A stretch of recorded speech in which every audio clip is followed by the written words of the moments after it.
So just let me know when you want me to start.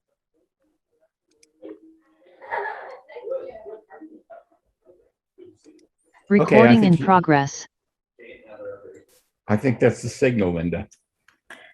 Good afternoon. I'm Linda Spink, an Amherst Neighbors board member, and I'd like to welcome you to today's session on the future of housing in Amherst. It's wonderful to have so many of us here today for this very timely and important topic, and I'm excited about a very lively discussion that I'm sure will ensue after our comments from our speakers. Some of you I know are members of Amherst Neighbors, but for those who aren't, I'd like to share a bit about us. Amherst Neighbors is a member-led, no-fee, nonprofit organization that helps to build neighbor-to-neighbor connections and offers volunteer services and programs to older adults who wish to live their lives independent and socially engaged within their communities. Any adult living in Amherst or Pelham is welcome to join as a member, as a volunteer, or both. We've found that sometimes a helping hand is all someone needs to live independently. So members who are 55 and older can request services that make life a bit easier, such as rides to appointments, curbside pickups for groceries, friendly visits, in-house chores, and even some light gardening are examples of how we can provide that little assistance to make life a bit easier. We also provide programs, much like this one, that entertain and educate and connect members to members. That's through, like, say, our monthly coffee chats and gatherings, our annual picnics and social gatherings. We have a First Thursday speaker series. Today is the third of that such series. We have interest groups for people who are wanting to hike and bike or see movies and talk about them. And we have much more.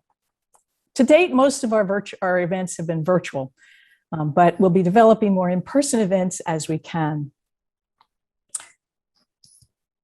We know that all of us could use good referrals for reliable contractors. And so we provide to our members access to a list of member recommended service providers for such tasks as landscaping help or yard work or snow shoveling, or even professional services such as legal assistance and healthcare providers. Something that allows you to make informed choices about people you might need to help you outside of the general assistance that we can provide. And we have a listserv now where members can share information and resources directly with each other. Again, ways to communicate, stay connected, and build those connections over time through helping each other. I invite you to check out our website for a listing of upcoming events and consider becoming a member of Amherst Neighbors and be part of your community in this way. In the chat, you'll find a document that provides more details and has a link to our website. So please check that out now or after the session.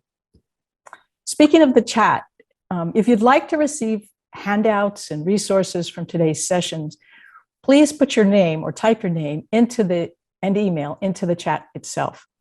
We'll get the information back to you after the session's over.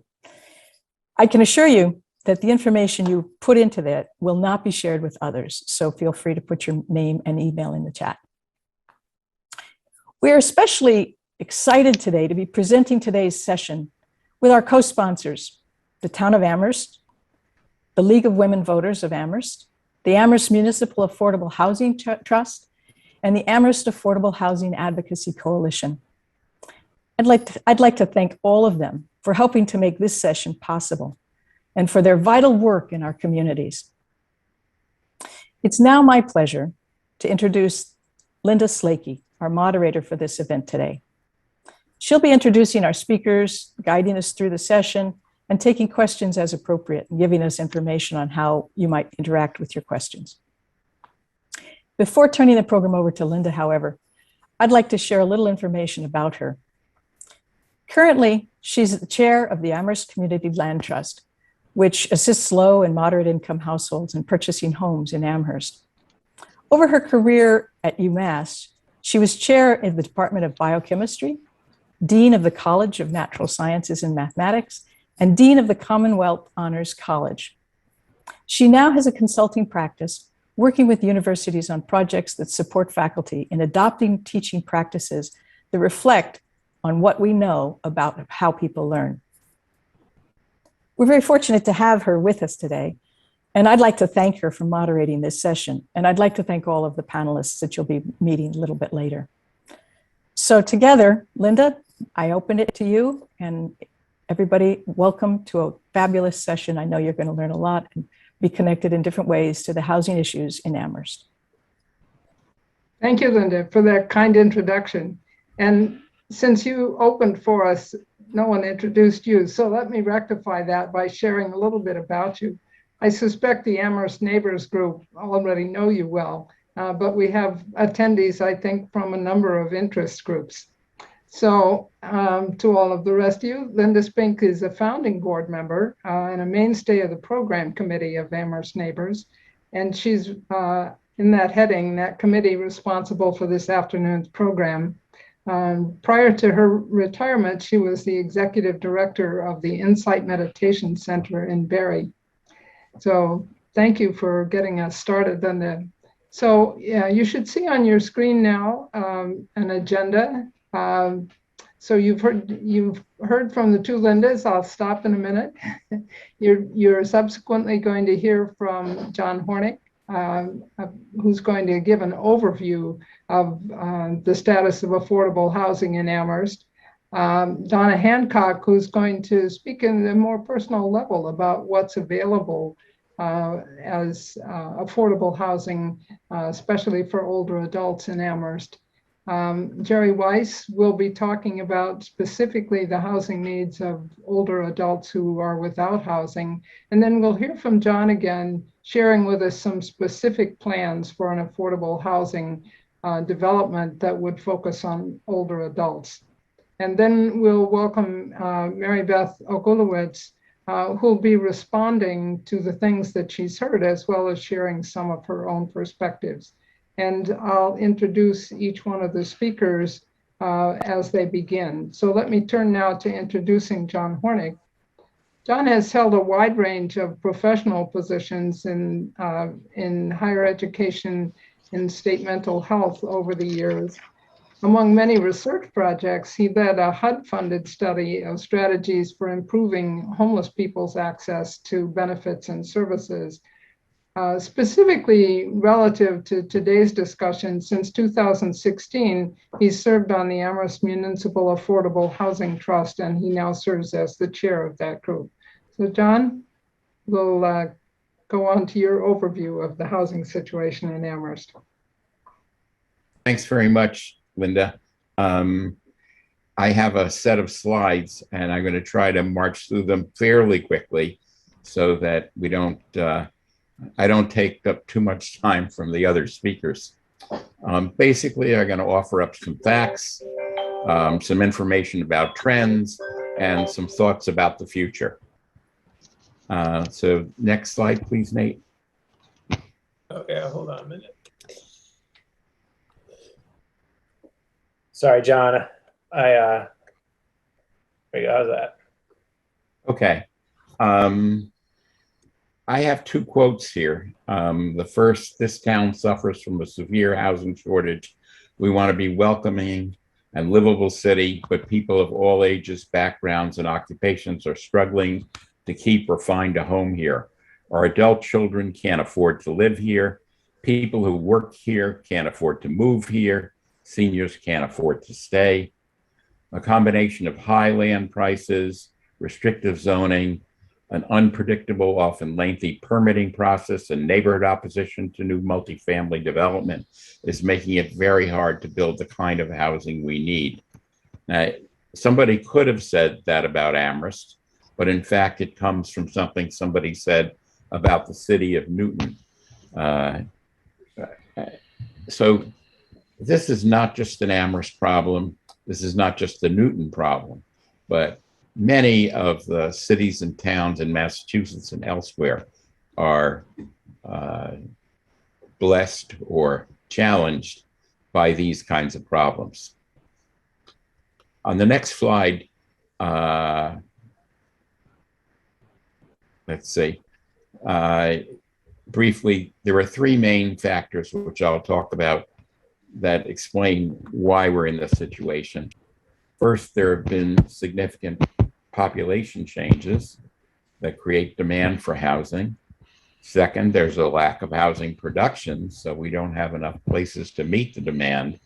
And finally, increasing the demand has been the growth of UMass enrollment over the years. So let's move to population changes. This slide only goes through 2010. We wanted to go through 2020, but unfortunately the data that we needed won't be available to the end of this month. So we'll update it then, but for now, this is what we think we know. Let's see, I left out the legend. The top line basically is the population that's 18 to 24. So that is your student population. Not everybody 18 to 24 is a student, but majority of those people are. And you can see they are far and away the largest group in Amherst. If you drop down to the bottom line, those are people, I think it's over the age of 65. And what you see is a steady increase in the number of older people in our community. So then there are a few other things that are of interest here. One is what's happening to adults who are 25 to 45. I think that's the line which is the dashed yellow observations, and that group's been declining. Similarly, right below them is a line in red that's dashed. That's the population of 0 to 17. So basically, we have a community in which young people and families with young children have been disappearing or been disappearing over the 20 years from 1990 to 2010. And everything indicates that that's continuing to happen. So those really are not positive trends for the community. Next slide is interesting. It doesn't necessarily have to do with housing, but since the data were available, I thought I should at least comment briefly on it. The top line is the white population of the community. And you can see that in the last decade, this does include the decade 2010 to 2020, the size of that population has been going down. At this point, about 75% of the population of Amherst is classified as white. And the other non-white or minority populations have been rising, including at the very bottom, a small number of people who are of mixed racial and ethnic origin. So Amherst is changing to become a more diverse community. It's interesting, that speaks for Amherst, but if you look at similar data for the communities that immediately surround us, those populations remain largely white. You're talking about 80 to 90% of their residents being white, and not a lot of new population influx from other people. Okay, moving along. So we're getting a look at population changes. I mentioned that there hasn't been a lot of housing production. If you look at this slide, you'll see from a period from 1970 to 79, and even the 10 years earlier, there was a huge amount of housing production in Amherst. That represents the growth of the university. A lot of this was housing in order to meet the needs of new faculty and staff who were being hired during this period. So there was huge growth there in a number of parts of town.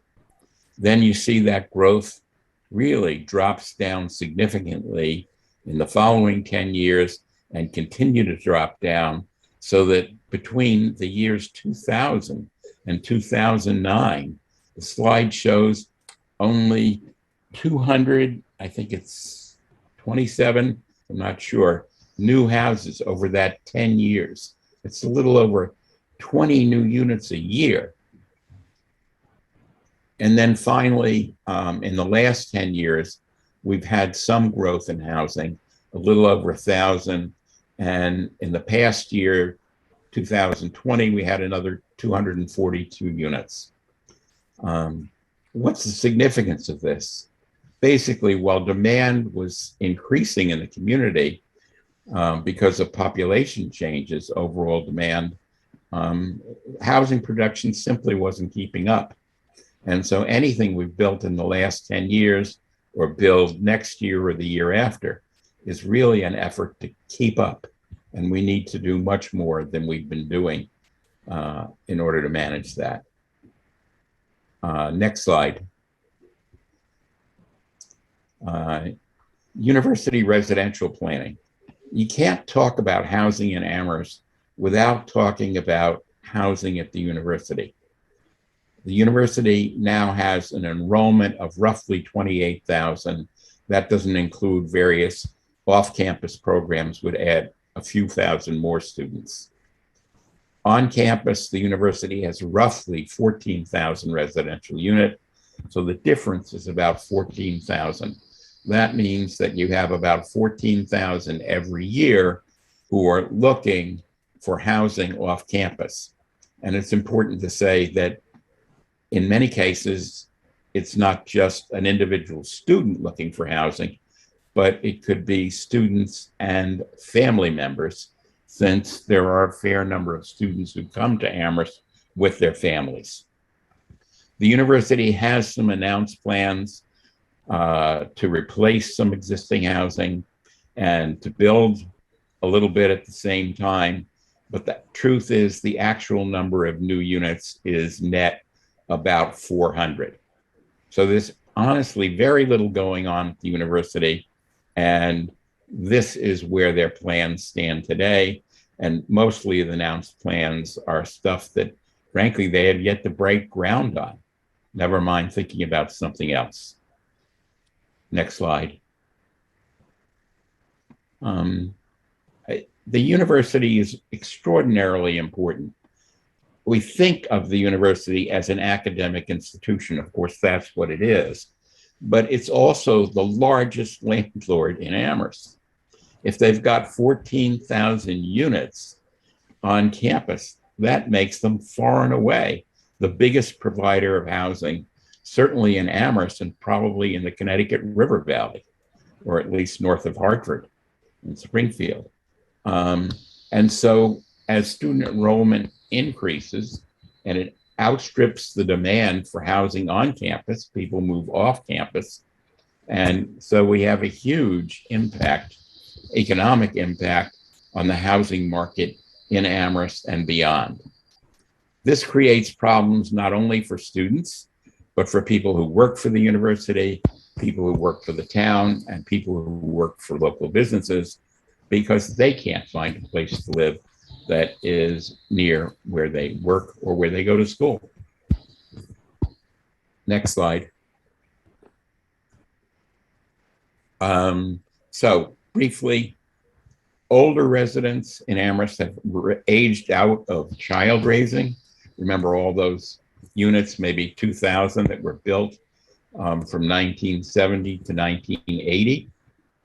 Those people are still there. They remain a significant part of the town's residential population, although many of them no longer have children. The lack of housing production has been a big problem, although it picked up in the last few years. And finally, overall university enrollment or growth has significantly outpaced on-campus residential growth since 2000. So moving along, one way to think about this that I like is remembering my childhood game we used to play called musical chairs. And I'm sure almost everybody remembers this game. Essentially, the players walk around a set of chairs while the music is going on. And when the music stops, everybody has to get into a chair. And with each round, a chair is taken away. But and also people who can't find a share are taken away until finally you're left with one or two players at the end. What you have in Amherst now is adding players to this game, but not adding chairs. And so musical chairs is not fun for people who need housing in this community. Okay, going further, next, look a little bit more at the consequences. A lot of these consequences are individual. The the Amherst Community Land Trust, of which Linda Slakey is the chair, assists low-income first-time home buyers in purchasing a home. Generally, they're trying to find things at the lower end of the market. This year, one family was able to find a place for $250,000, but then a second family that they were working with was outbid on a number of properties. They couldn't find a place at that same value or even a little bit higher value. So, like the cost of rental units, which we'll come to in a minute, the costs of homes are also rising in what has become a seller's market. You have entrepreneurs who for years have been buying up homes to rent to students so that they go off the market for, say, new families. And there are also now people moving to Amherst from urban areas as a result of the pandemic. So the market is pretty tough and getting more and more difficult. If we look at the next slide, one of the consequences, which I briefly alluded to earlier, is that there are fewer families with children. Here are some stories. This is one, and there are others we'll come to, that people have told me. I met a man who was a single parent who worked for the town of Amherst, and for many years he lived with his son in a brick house. The rent didn't increase too much until now, probably 3 years ago. It reached a point where it was no longer affordable on his salary, and he and his son had to move out of Amherst. The good news is his son had completed the Amherst schools at that point, but nonetheless, if he hadn't, they still would have had to go someplace else. And what we're seeing in the data is that the numbers of families with school-age children are declining. We've dropped close to 700 700 families with children. And other data tells us that the number of school-age children residing in Amherst has dropped by more than 1,000. Next slide. I met a woman who was a new PhD. Actually, this is now 2 years ago. She came from another state on a research fellowship, and she was unable to find housing in Amherst.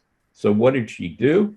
Her parents live in Massachusetts, not close to Amherst, but close enough, so to speak. So she decided to move in with them, to move back to the family home, even though she was 45 minutes away from Amherst. Nick Grabby just did an informal survey. He has a unit in his house that he rents out to students, and he had a lot of people asking if they could rent. So he had information about each of these people. He had had their emails, and he followed up with a fair number of one to find out where they found housing. And they found housing as far away as Springfield. So we've got a significant problem. Another way in which this problem manifests itself is in housing insecurity. If you look at the bottom of the slide, the US Census identifies or defines cost burden as a family that spends more than 30% of their income on housing, and severely cost burden if the household spends more than 50% of its income on housing. So that's pretty burdening. If we go up and look at what's happening for renters in Amherst, 20% of households are cost burdened and 40% are severely cost burdened. I may have reversed those two. It may be 40 are cost burdened and 20% are severely cost burdened. Sorry about that. And for homeowners, we have less of a problem. Homeowners are better off in Amherst, and so there are fewer that are cost burden, but it's still a bit of a problem. So moving on, with the pandemic, there's a lot of concern about foreclosures and evictions, and I just wanted to summarize a little bit of the information that's known now for our area in Hampshire County and Western Mass. I also wanted to note that there's state legislation pending that would try to reduce the risk of foreclosure and eviction. As you all may know, the state had an eviction stoppage, that was a moratorium, I should say, that was lifted last October. And then the CDC had a less expansive moratorium, but nonetheless one that was important, that was lifted, I believe, in May, and then reinstated, and now again canceled by the Supreme Court. So lots of people are at risk of being forced out of their homes.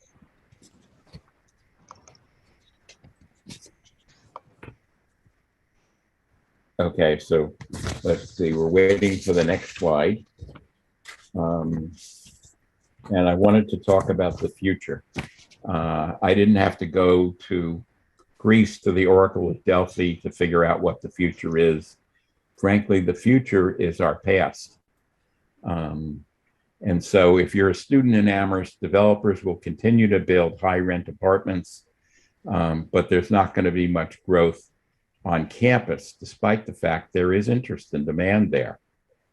If you already own your own home, your neighborhood may see more student rentals. I know that's true for my neighborhood of about 25 homes now. About 9 of them are now student rentals. If you're a family with school-age children, opportunities to become a homeowner or a renter at an affordable cost will continue to be slim.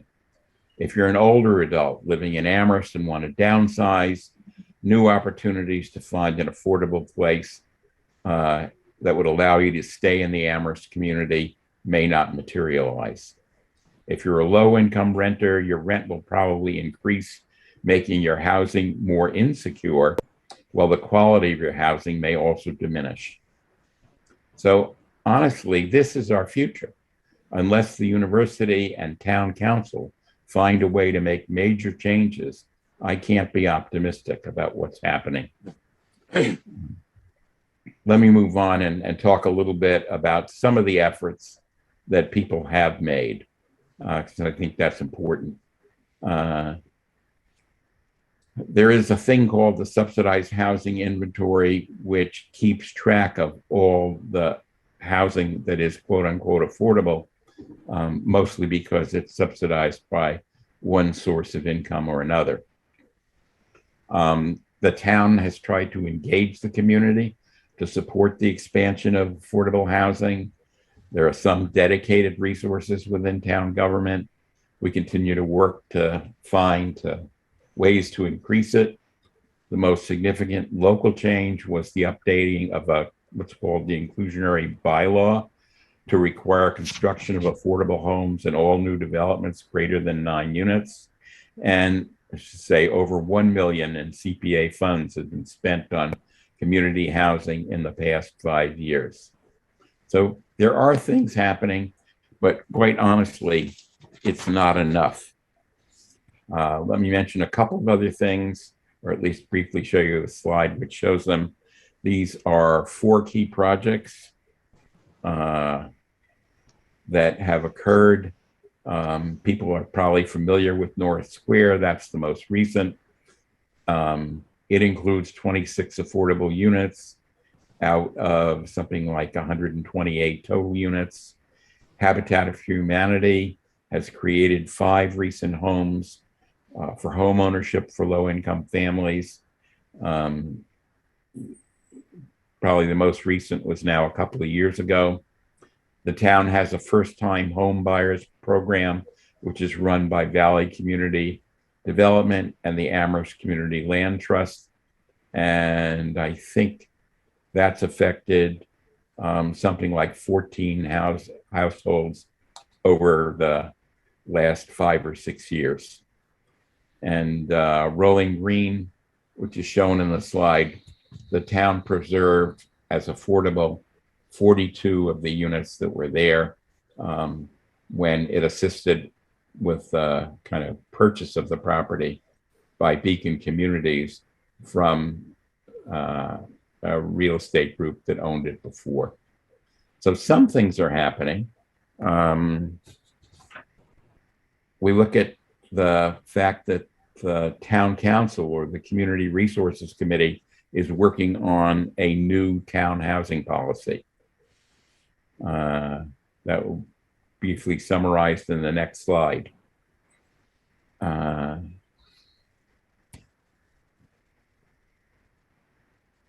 don't want to read these, but basically there are 5 major goals that are interdependent that the Community Resources Committee has said we need to move toward in order to improve housing for really all populations within the town.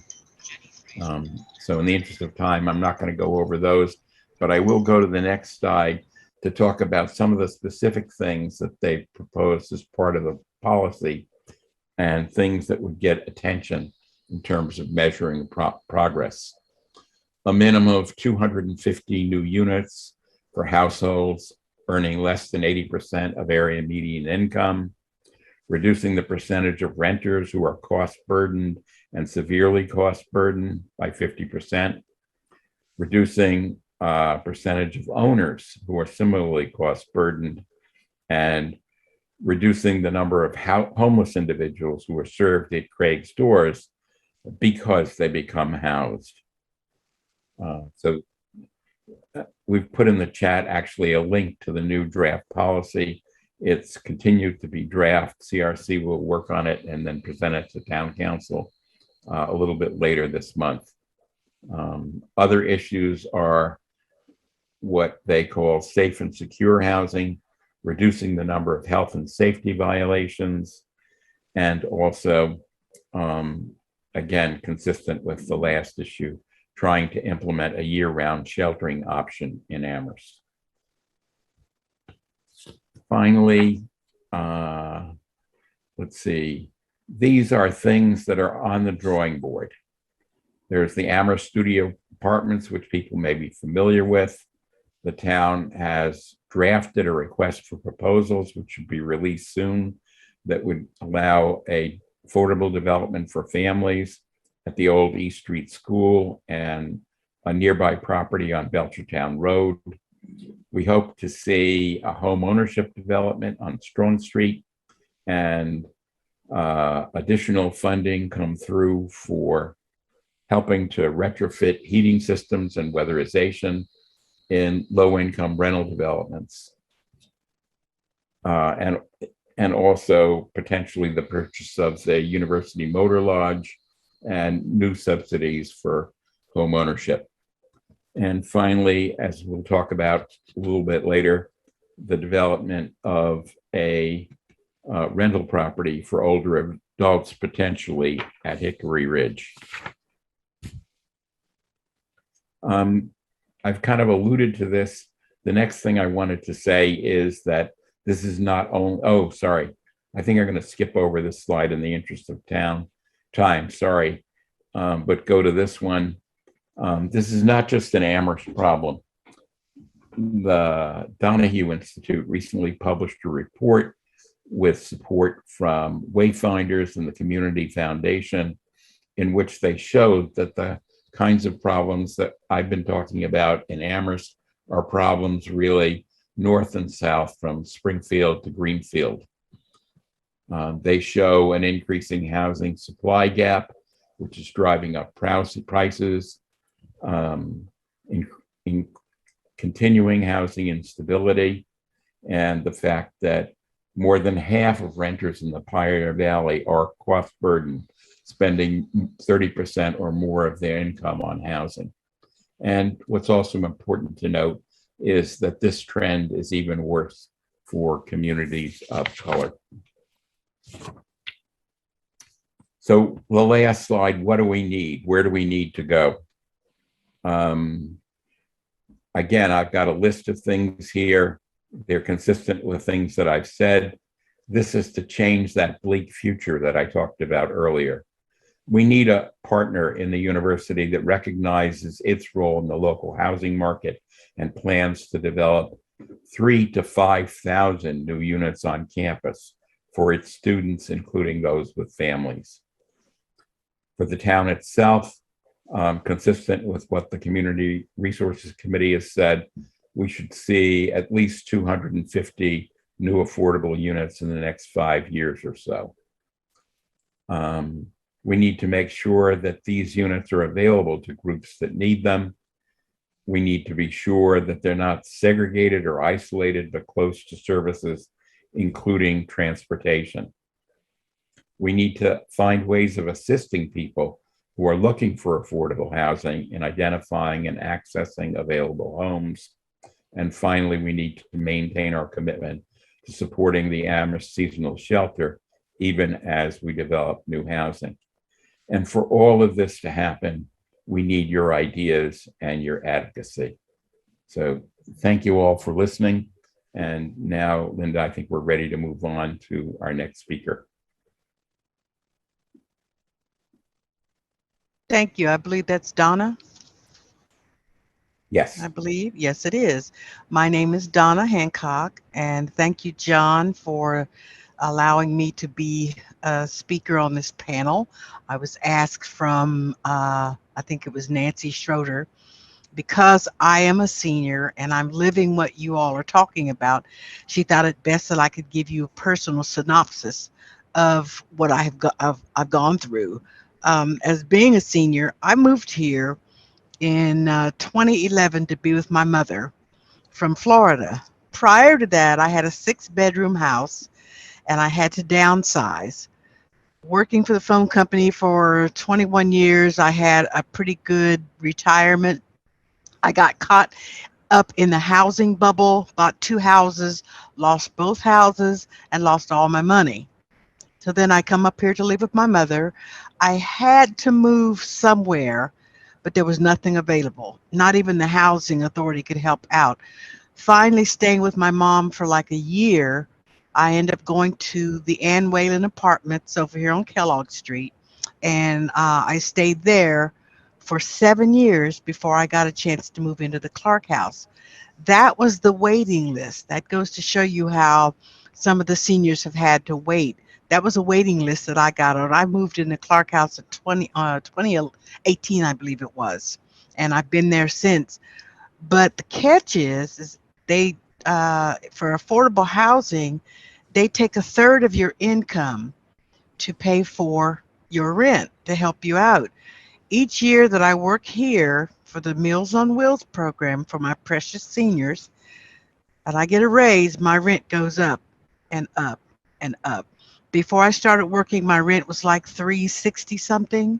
Now, because I work, it's 1/3 of my income plus my Social Security. I'm paying almost I am paying $710 a month. And the more I pay, the more I wonder, am I going to have to leave Amherst? I may have to move where my kids are because I am going to be 70. These are some of the things that plague our seniors. The strength, I think, of Amherst is that you do have affordable housing that is decent housing.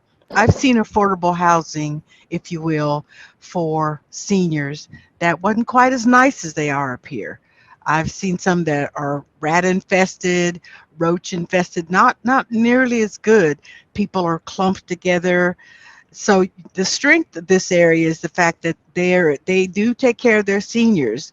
I have to give you kudos. I think it's a marvelous situation you have here. The other strengths that some of the seniors have told us is that you do have a well-rounded community who do think about the seniors. It's not a thing where, well, we know they're there, they're going to die, whatever. They know that they fit in the community, which makes Amherst a place where people want to stay.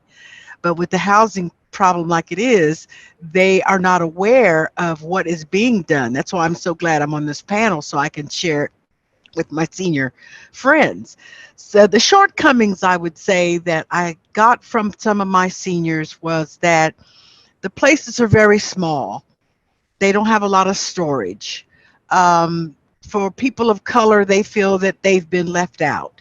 Um, they would like to have apartments like the ones that they build down here on Pleasant Street for the seniors. This is like a cross communication that I'm hearing from my senior population. And I try to let them know, no, that's not the case. That's not the case. Well, how do you know? So I think that with everything that John has covered, I would love for this information to be given to some of the seniors that live in these two areas here. I'm only familiar with these two areas because I haven't really learned Amherst as well.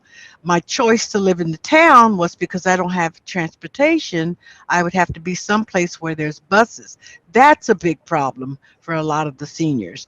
But for the most part, I think if we work together and we're able to realize we do have a senior population, I think that this would work out. My only problem that I have personally is define what is affordable housing and how do seniors look forward, even though their futures may only be months or years, how do we make them feel like they are not squashed in a corner somewhere?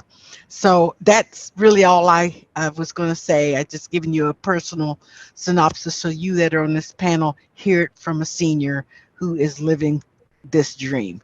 Thank you. Thank you very much, Donna. And I apologize you didn't get a proper introduction. I didn't realize I was muted. I started to do that and realized that you had begun to speak. So let me just tell the participants that you're the Highland Valley Elder Services Nutrition Site Director for the Bank Center, and that you coordinate food services for low and moderate income adults every weekday. And you've also been a longtime resident, as you shared with us, of the Amherst Housing Authority's public housing. Thank you very much for that presentation. Thank you for having me. Yeah. And our next speaker is Jerry Weiss. Jerry's the president of the board of Craig's House, which operates at the Amherst Seasonal Shelter, as well as other services for homeless persons. And prior to his recent retirement, he was in full-time practice as a psychiatric social worker in Amherst. And he's going to share his observations of the needs of older adults who become homeless. Jerry? Hi, thank you. I'm going to start with a few statistics and data about homelessness. Nationally, according to the annual homeless assessment report to Congress, there were about 67,000 elderly individuals, and that's age 62 or older. Interestingly, as I did my research, there isn't a standard on what's elderly. Some say 62, some say 65. HUD seems to not even bother on many statistics and just say people over 24 is a group. So it's actually hard to get these numbers. But this report had 67,000 people 62 and older who were homeless. And that was in 2016, and that represented an increase of nearly 50% since 2007. And they don't see that stopping, so that it's just growing. It's probably the fastest growing part of the homeless population. They expect that to hit 100,000 in the next decade. In Massachusetts, we had just under 18,000 people total experiencing homelessness on any given day in 2020, with about 1,500 being considered chronically homeless. I had a lot of trouble finding the elderly number, so you can extrapolate this from the national statistics that about 9% appear to be elderly. So you can do the math on that. 9% of 18,000. It's a big number when you think about all those people that are 62 and older. In the past 4 seasons at Craig's Doors, we've given shelter to 49 people age 62 and above. which represent about 8% of our total guests. 10 of these were repeat guests. Some all 4 years in that data range. This past year, there have been 15 people in that age group, which was higher than most years. I tried to get data from other Hampshire County shelters and roughly found out that there are probably about 7 elders age 62 and above beyond what Craig's Doors is able to house. And of those 49 people that we housed in those 4 years, 11 were 70 or over. And with the oldest person being 78, we are currently serving a 78-year-old person. That number has remained fairly consistent. However, the number of female guests 62 and over has increased at a faster rate. And all these numbers represent people who are sheltered. It's harder to get the numbers of people who aren't sheltered. And in this area, 2 known elders have been living without any shelter for at least a year. But it's a very hard one to track down. So housing is, of course, the first need. John has pretty much covered the affordable unit problem here. You compound that with the conditions for what happens when you're homeless, on health, on mental health, on dietary needs, and it's much worse for the elderly. It's estimated that an elderly homeless person has 4 times higher mortality rate than their peers who are in homes. Older populations, of course, struggle to manage chronic diseases without the structure of a home. If anybody's been sick, you know it's nice to have a nice home to be in and a nice bed to be in. If you're very sick, it's a lot harder to be in a shelter. Elderly people with diabetes or heart disease, it's harder for them to maintain regular doctor's appointments, medication regimens, including proper diet. And some don't trust healthcare and don't trust social service providers. And accessing public assistance programs can be daunting. Some get discouraged by the application process. Some have a hard time getting to places to receive care, and some refuse help. I checked into the Amherst Housing Authority to see what's the process if you are elderly and homeless. How do you apply for housing in Amherst? Well, you fill out an application, so you need somebody to help you get that application if you can't get it yourself. It's a fairly complicated application, as Donna is shaking her head. And if you've been homeless, you have to prove it. So you need documentation. So if you've been in a shelter, that's not hard to get. Craig's Doors could write a letter saying you've been a guest here for X number of months, for X number of years, whatever. If you've been couch surfing, they require you to get a letter from whoever you've been couch surfing with. And if you've been in the woods, there's no proof. Maybe agencies like Amherst Survival Center could help out then, because they probably know of people who are receiving food from them or clothing who are living in the woods. But that's a lot of hoops to jump through. And then if you can jump through those hoops, you become known as emergency housing. So you think emergency housing, oh, that's going to be quick. Nope, it's not. There is approximately a 2-month period where they have to turn the apartment over once a unit becomes available. 2 months to get it ready for a new person. And then you have to wait for that apartment to open up.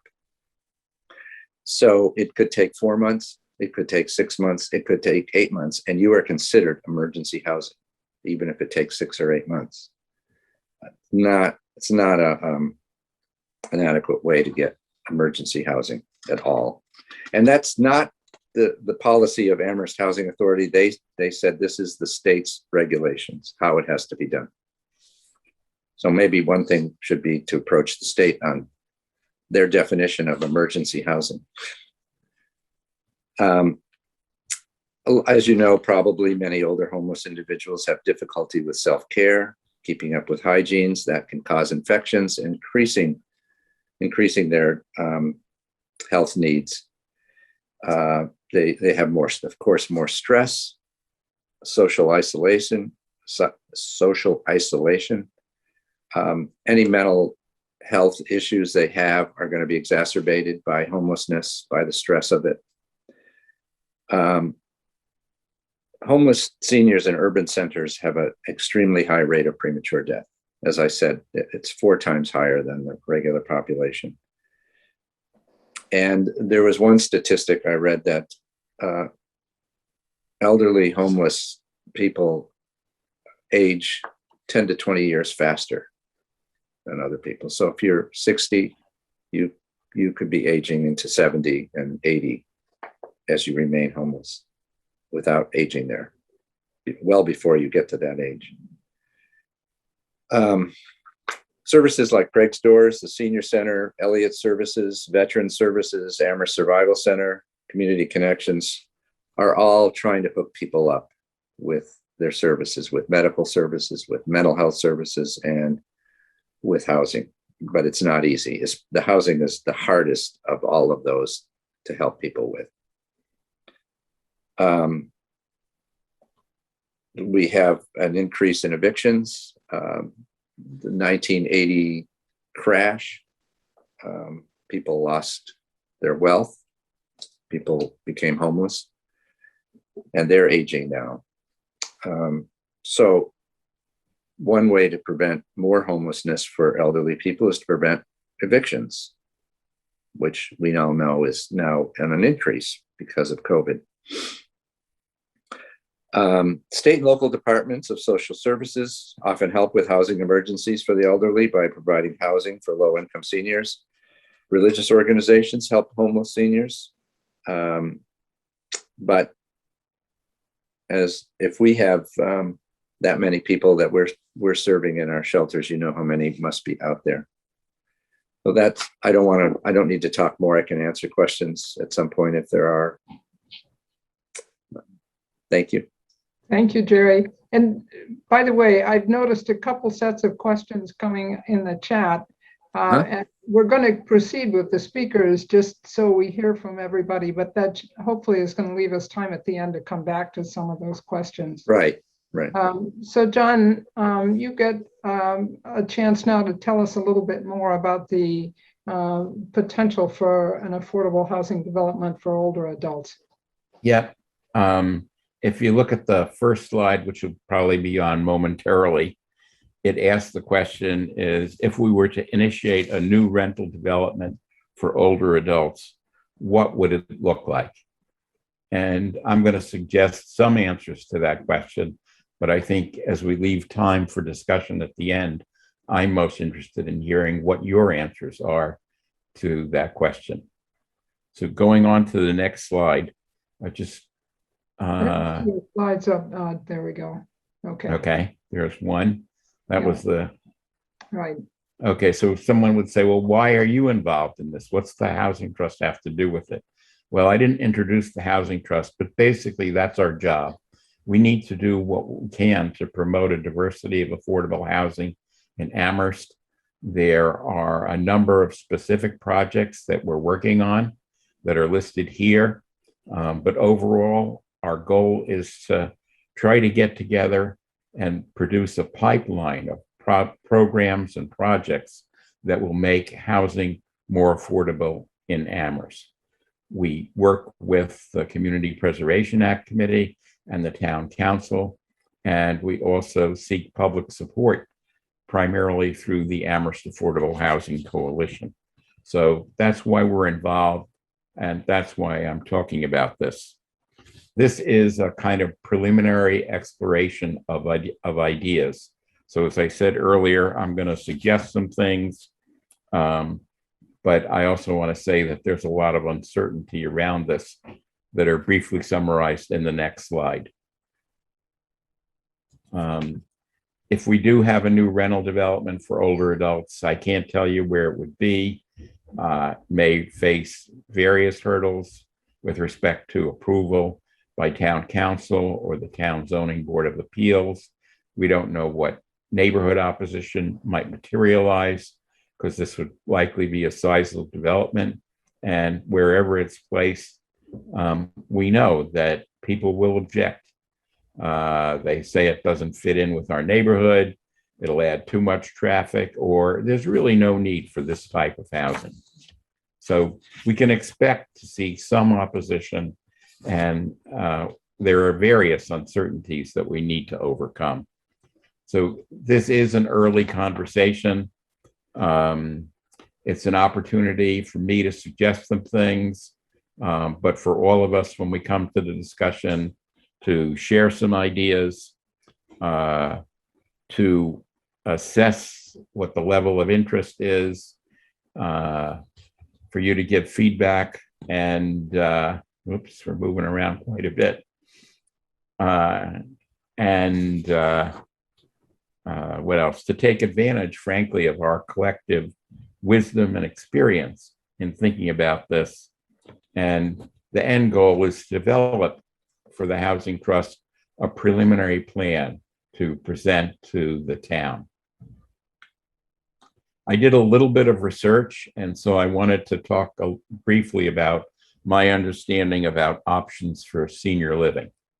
And that starts on the next slide. Next one after that. Here we are. There are various options, and when you read about specific examples, they honestly start to blend. There are things called independent living communities. There are something called assisted living residences. There are nursing homes. And then there are continuing care retirement communities, which tend to be a mix of the things above. The biggest difference to me, honestly, in these different groupings are whether or not healthcare is integrated. That is, there are health care providers on site or part of the community, and that obviously happens in nursing homes. It also happens in communities for assisted living, but it doesn't happen with independent living. With independent living, healthcare is coordinated. And as we'll see in a moment, it's something that comes on site if residents need it and gets some help from the people who manage the community. Okay, moving to the next slide, I have one example of an independent living community. There's an organization called Two Life Communities.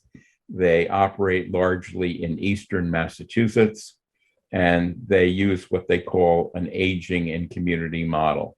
Their goal is everybody can stay there, no one has to leave.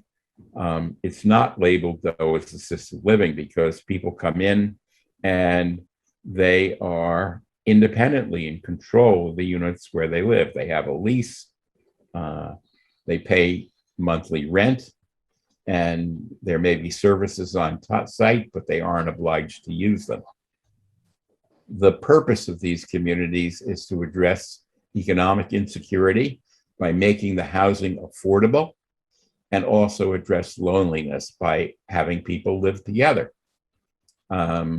These can be mixed, that is, include subsidized as well as unsubsidized units, and affordable to people who are dependent on Social Security. So it really is intended to meet the needs of a lower income group.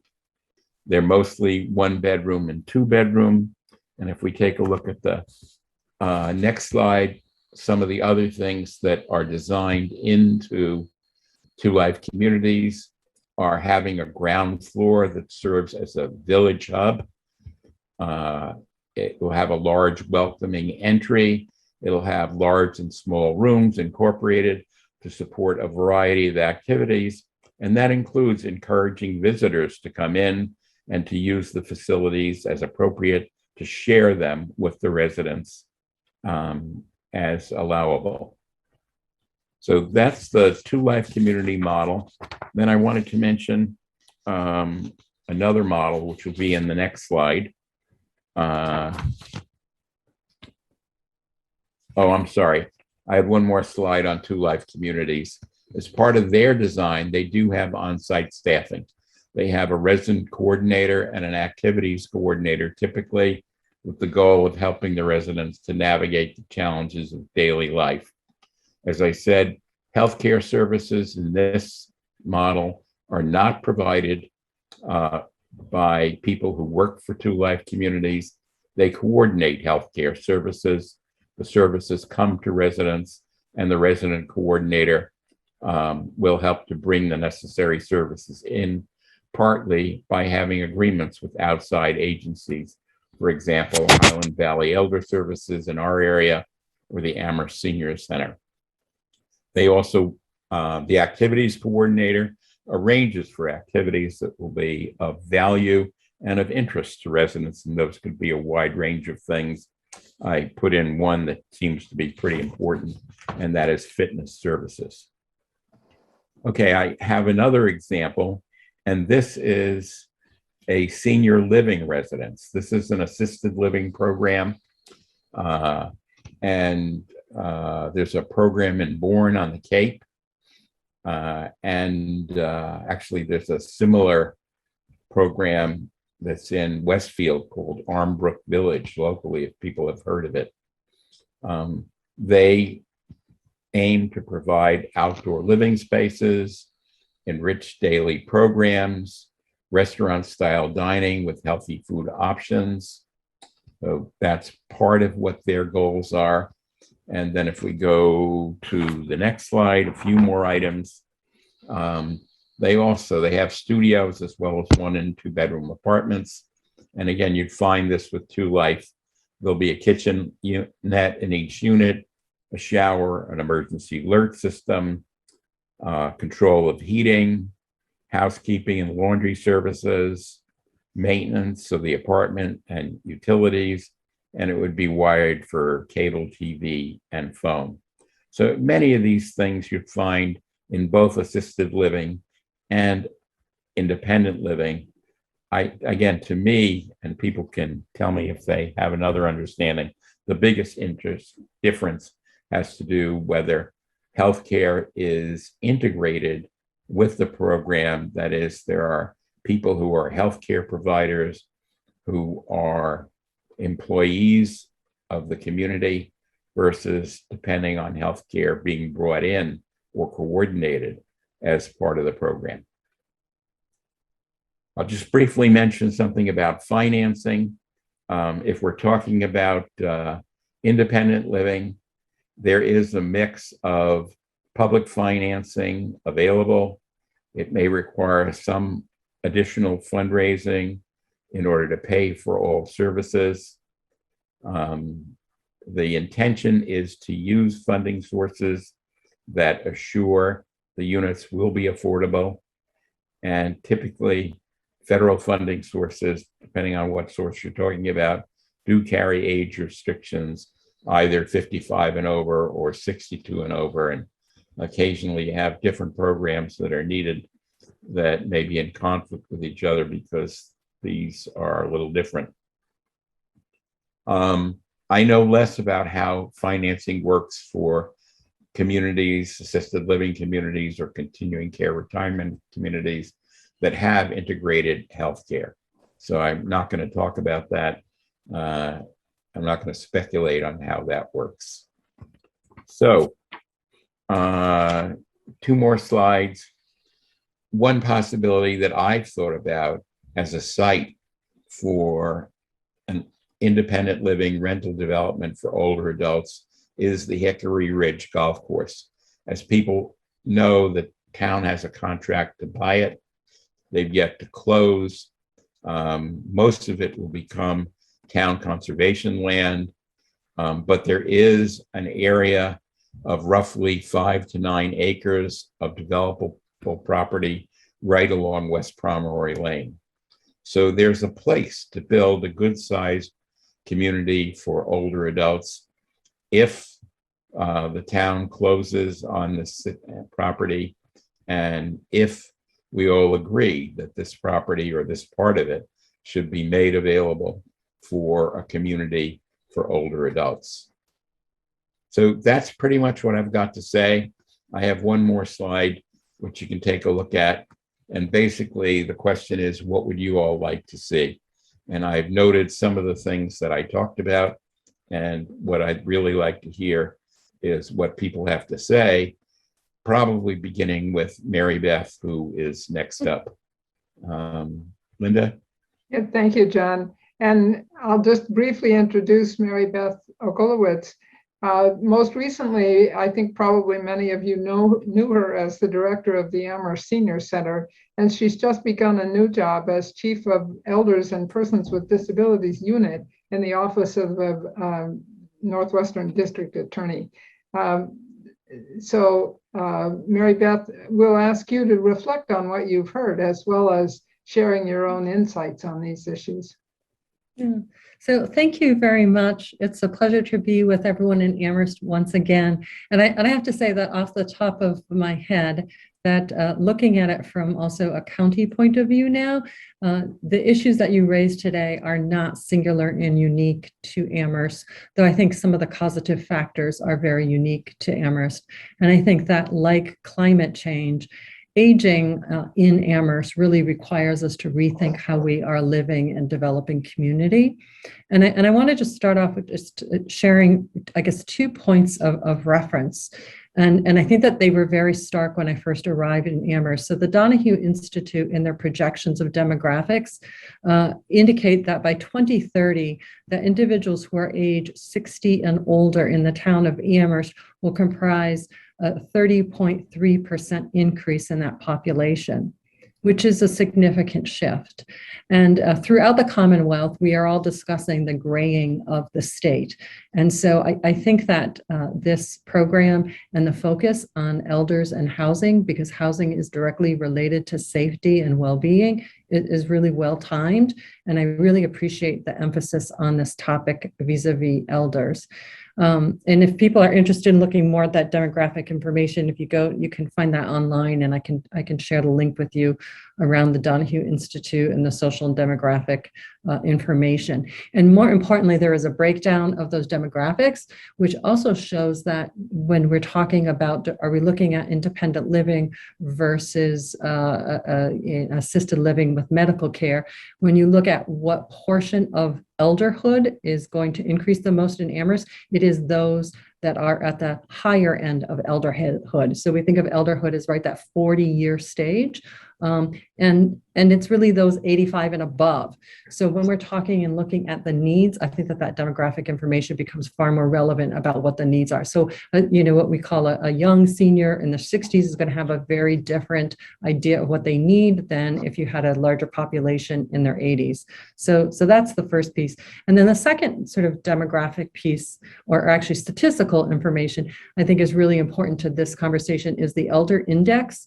And so the Gerontology Institute at UMass has comprised an elder index, which allows you to search by county the amount of money that an individual who is an older adult needs to live securely, to meet the needs to live within that county. And if you look at Hampshire County, it's actually rather startling.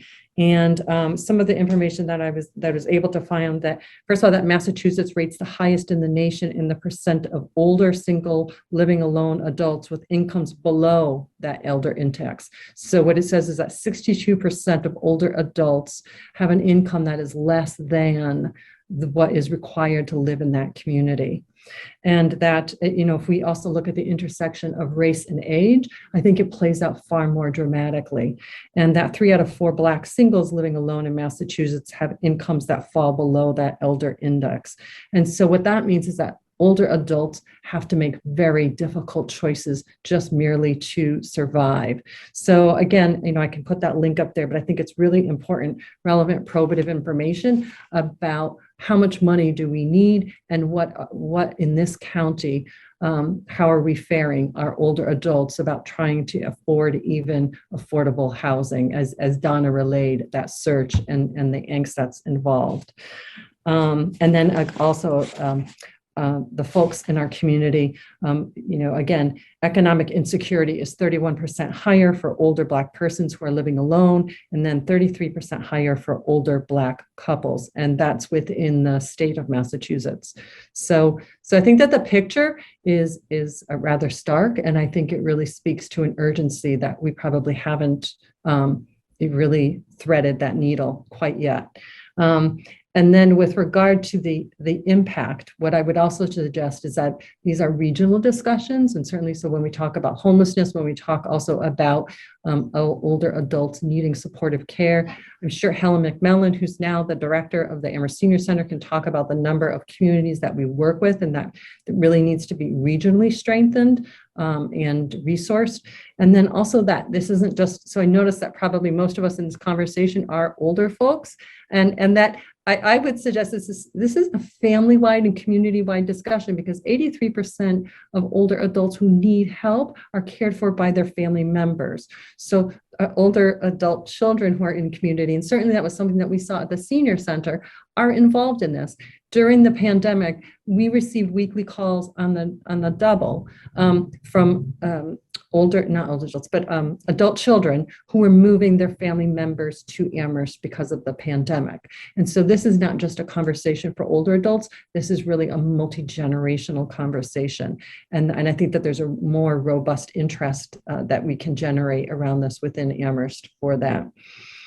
And I really appreciated John's sort of extrapolating housing beyond affordable housing to looking at that conversation of long-term care and independent living in those various arrangements, because again, I'm sure Helen can address this more than I can, but with the calls that we receive in Amherst are often when somebody reaches the point where they can no longer live independently. And either the families are concerned about them or the older adults can see themselves slipping. And so we really need to sort of balance and keep that conversation going with both of those balls in the air around how can we support individuals as their faculties and as their abilities do in fact diminish, because that is a fact of life, right? We are all aging, and not everybody will age without the need for some supportive care. So I think that one of the interesting, I'll just leave that on a positive note. So amidst all of that, there are some unique opportunities and possibilities. And I think like the Nesterly program that runs out of Boston, I know it was featured in the New York Times a couple of years ago. I had contacted them to see if they might be able to help us. And that's a shared housing program where you have an agency that helps to match older adults who are in their homes and maybe can't afford them. And it affords companionship. It gives people rental income. So in the instance where we're not going to have a housing stock that's going to allow people to leave, are there some interim measures that we can help to facilitate to have safety and written agreements, people with Corey checks and reference checks to live with older adults in a matching manner. So I think that could be an interesting conversation in the meantime while we're talking about housing, is can we come up with a housing match program?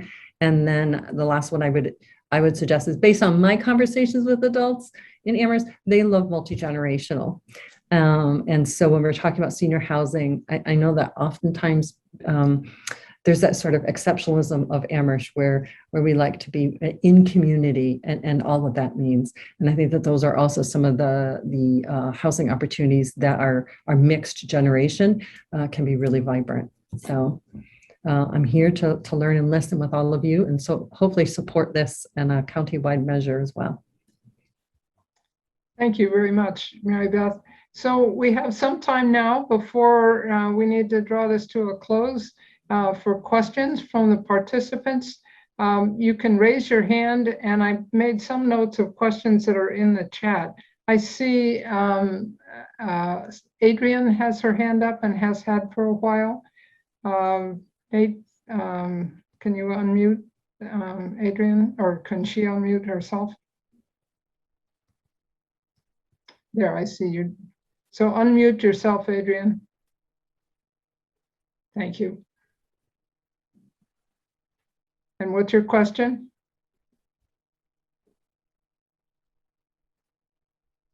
So we're not hearing you.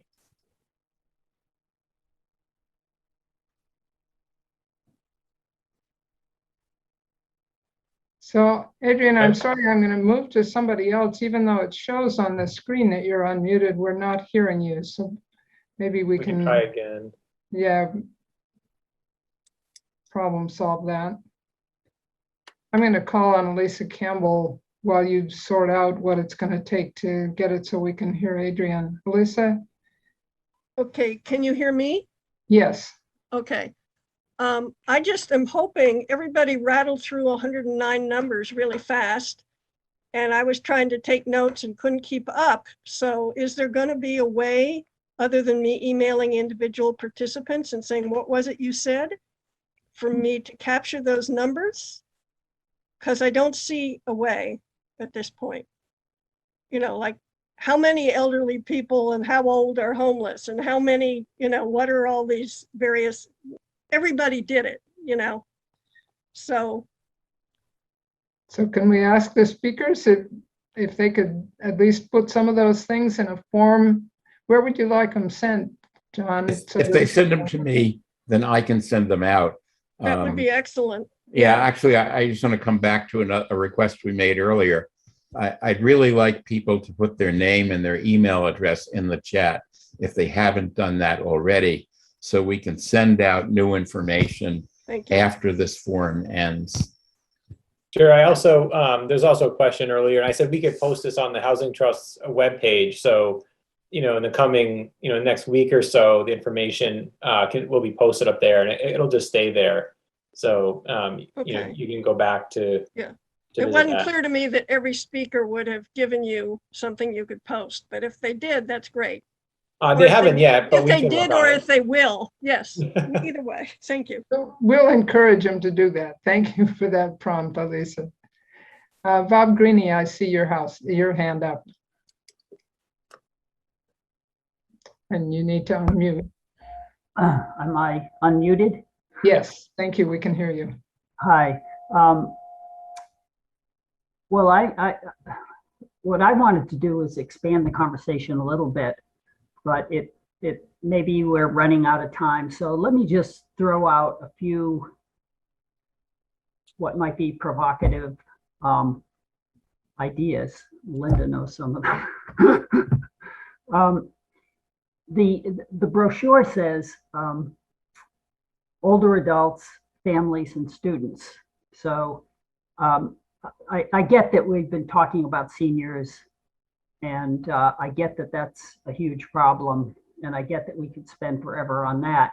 But before we leave, let's just think about, and Mary Beth kind of mentioned this in her comments about how I think those of us that are elderly and becoming more elderly really want mixed living situations in our senior years.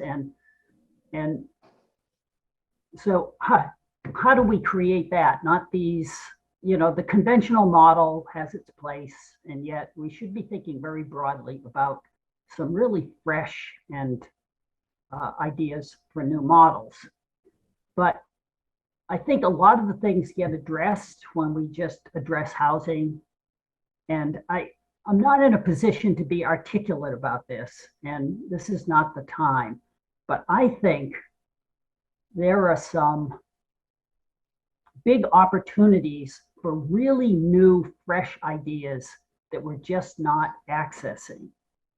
And let me just give you one kind of interesting statistic.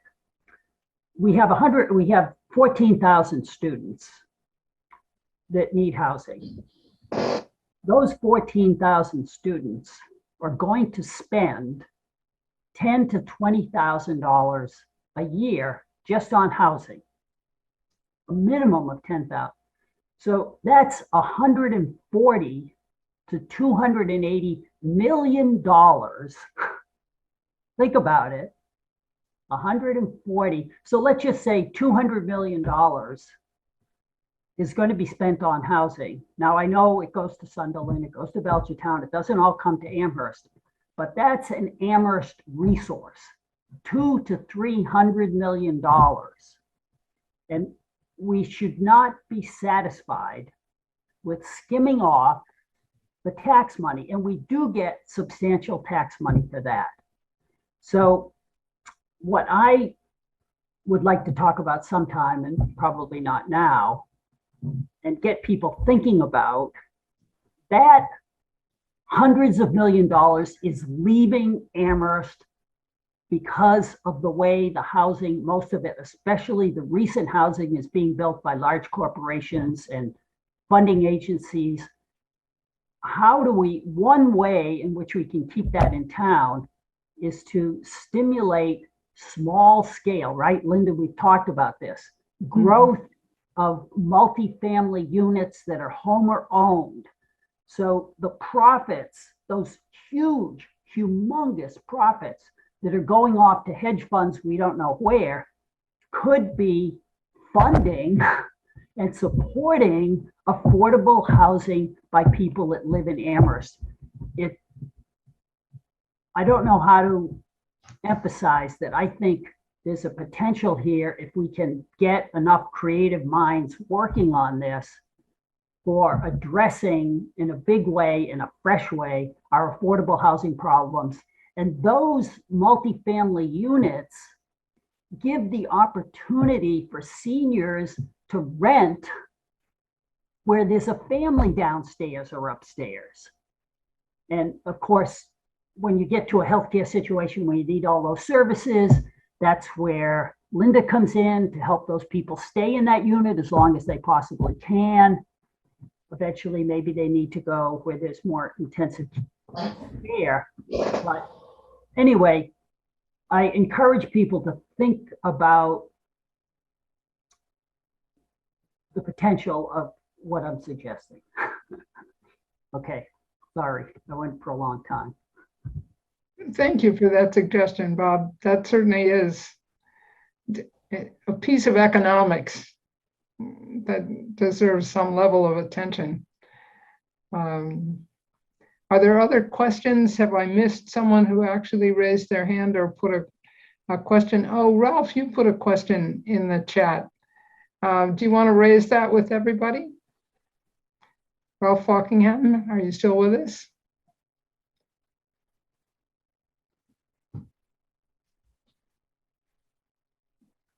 It still shows him as a participant, but I'm not hearing him respond.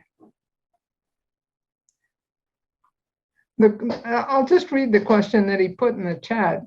How can we enjoin the university to expand, I'm paraphrasing a little, to expand the amount of housing that they provide to the students? Sort of what are sort of creative ways to think about that?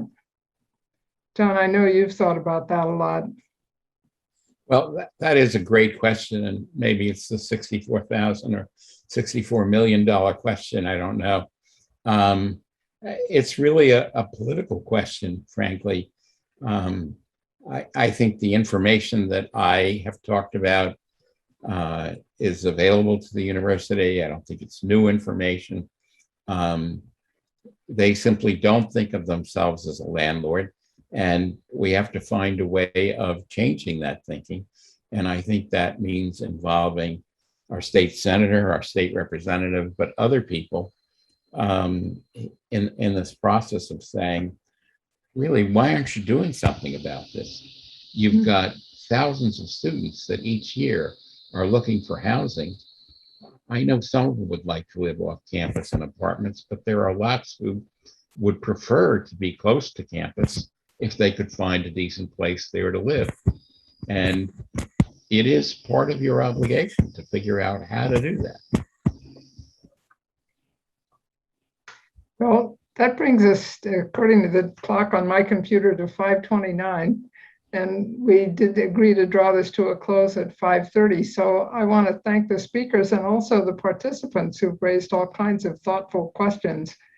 And Linda, do you have any last comments you want to make as our host here?